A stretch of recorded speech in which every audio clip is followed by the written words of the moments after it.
All right, guys, I'm gonna start this video by saying this is a 1985. It's a Evinrude 88 SPL. All right, anyways, give it a little touch-up paint on the top. Spilled some gas there. I need to redo that. Give the lower unit a little TLC with the spray paint right there. This engine turns on the first crank. It starts. Beautiful engine.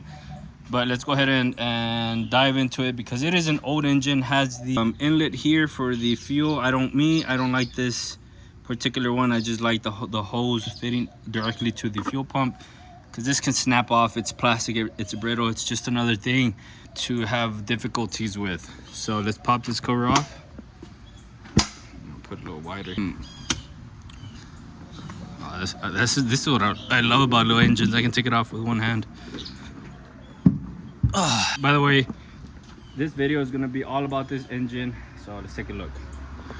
From the start, this is the power pack right here. It tells you all the wires where they go to. The coils are up top right here. This is the, what's it called? I forgot. These wires are for the stator and the trigger timer base. Yeah, there it is. Anyway, the trigger timer base, they go into the power pack over here. Pretty cool. I mean, I would give it a clean, but I don't want to get no water into it. That's the inlet right here. The intake over here in the front.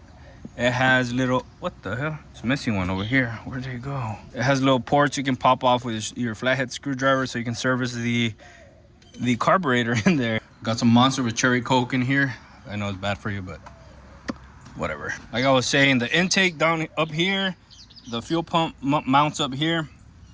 Now, this engine had a fuel pump that did not have the pulsator down here. I'm pretty sure, I don't know what that is, but some say you don't need it. But let me tell you something, this motor would not run without it. I put the other fuel pump without the pulsator. Oh, here's the other thing. See, it's camouflaged. The pulsator line goes into the engine. You need that because the excess fuel that your carbs dump whenever you turn it off goes into here and dumps back into the engine.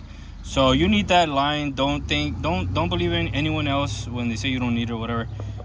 This one goes to your inlet. This one goes to your carbs. So there's your fuel system right here. Very simple. Your starter. Very good starter for its year. Big red plug. This guy Matt something does a video where, I mean, if it has this plug, you can swap it out with any other plug out there. It'll work.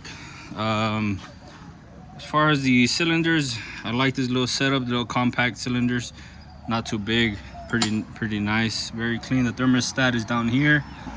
There's excellent water going through it. I don't know if that's the OEM gasket color or not. Someone's been in here or not, but I'm not too sure. Put it in the video. That's the thermostat right here. You can take this part off with just a couple of screws. All that is gas. Just a couple of screws right here. I had already taken it off, and there's one right there. It's a missing one over here. You just pop that off, and you can take it off from here and service your thermostat down here. Some like to run it with thermostats, and some just take it out. Over there in that big engine, I don't run thermostats. I don't want to risk the thermostat getting clogged and burning up my engine, if you know what I'm saying. I'm not, whatever, debate that on your own time. Coils, got a little spider there. Okay, one particular thing about this engine is no, that's not the primer. That's the, what's it called? That's a choke solenoid, or I'm not too sure what it's called. This is an old system, guys. I believe whenever it heats up to the proper temp, this thing rises or goes down and opens up your choke as it heats up. This is an old unit. See how this thing falls out? I mean, I don't know, it's a little, gotta pop it in that little thing. There it is. It goes in there. This is an old unit. They done away with this already long time ago, I think. So to find, I'm not too sure you can find this anywhere. Probably on eBay or an old used unit. But you can replace this with a primer bulb. That's what a lot of people do. I'm not gonna do that right here. I'll suggest it to the new buyer, because remember, this is a flip. I'll suggest it to a new buyer, but it has a lever over here. Automatic. Automatic is in the middle. Choke right here is off, and choke on. So when you go and start it, you always want to have it here or choke on. All it does is let me move the lever. Moving the lever, see, off, on. See, all it does is move it. There it is. See, that's how it works. One thing I was having trouble with was the this thing. What the hell is this thing? An older unit, tilt and trim unit. Okay, it has 2 cylinders in there. All that is gas that I spilled earlier. I need to clean it up. Anyways, no, this thing was not leaking. Surprisingly, it worked. Let me show you how it works right now. Okay, the engine is all the way down. Right now, it's, well, I'll have it on the 3rd slot right here. This is where you want it, I believe. Okay, let me show you right now. Top lever over here. It works. It works pretty good. Pa! It stops there, but it goes down slowly. Hold on. I mean, it keeps it tilted up, but 20 minutes later, it'll go back down. Like this thing right here, I thought it was something that you needed it over here. It was literally over here all the way down, and I wondered how is that possible to trim it down. And what I did was trim it all the way up, picked the motor up, and just threw this thing back here, and all of a sudden it tilted all the way down and up like it should have tilted, like this. All the way down.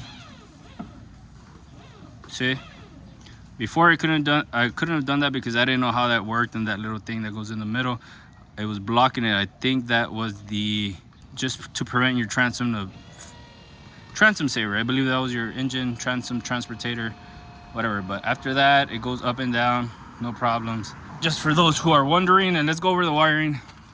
Like I said, if you have this thing, just chunk it all the way up. Okay, guys, hopefully I don't make this too confusing, okay? You see these 2 wires? This red one, red and white one, runs through the tilt and trim line all the way up. This red one runs all the way up to the switch up there. Runs all the way up to the switch, which is hooked up to the power terminal. Now this black one, the negative one, runs through the tilt and trim wiring to the switch. It's direct. It's literally connected to the switch. It's grounded. So in here it has blue, green, black on the bottom. I'll put a picture here. So in here comes the blue and the black. I mean, from the center console comes in green, blue, and black. You hook them up. Wait, oh shit, now I fucking... I get confused sometimes because I wasn't too sure. I'm still not too sure how this thing works, but let me explain it. This ground one comes in and goes directly back to the switch. Then the switch goes back to the tilt motor. So this black one is just a single wire that goes directly from the battery to the switch. And it connects to the ground on the bottom, and then the other ground popping out of this switch comes directly to this motor. The blue and the green connect to the ones going out and going to the tilt cylinder. That's how this thing is hooked up. Now the red wire goes all the way to the top. It doesn't connect down here. The red wire goes all the way to the top, and let's go up top to show you how it works. Down here now, so the wires pop up and connect to this switch that goes up to the tilt switch. And the colors over here are blue, red, and green, which is the ones coming from the tilt wiring down there. So we got blue down here and green down up here too. And we don't have black, we have red. Okay, red, which activates as the power. Okay, it has a white one, but I'm not too sure what it is. If you know, let me know. But that's how it works. Once you click this switch, it powers.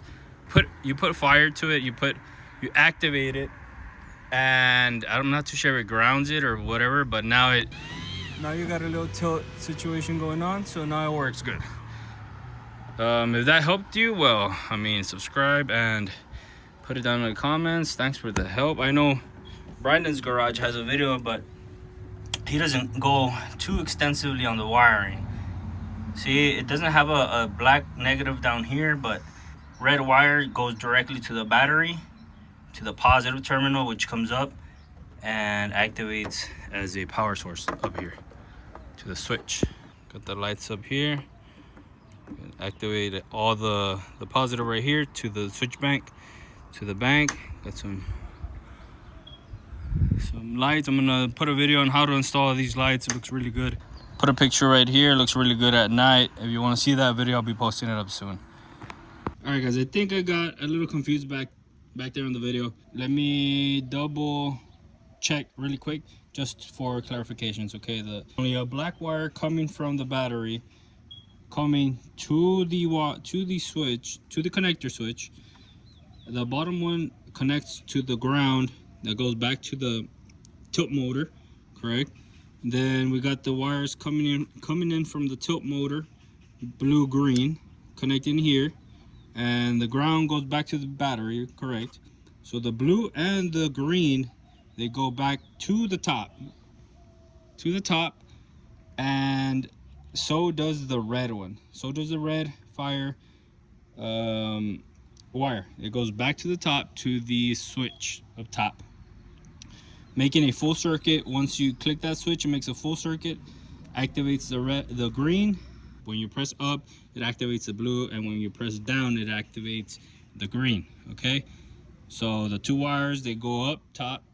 Also the red one goes directly to the top. The black one just comes in and goes directly to the motor, grounded. Very simple setup, guys. I got a little mixed up back there. All right, guys, that was a 87, I believe, right? If I'm not correct, 87 or 89.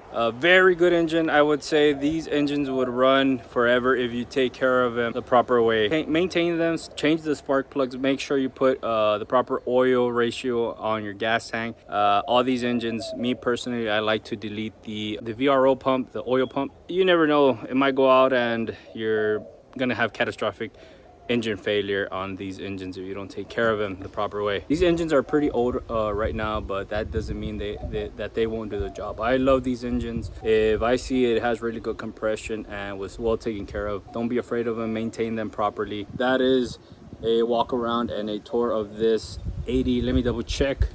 What was that? That was a walk around of the 1985 Johnson Evinrude SPL Evinrude 88. If you have any more questions, just put it down in the comments, and see you on the next one.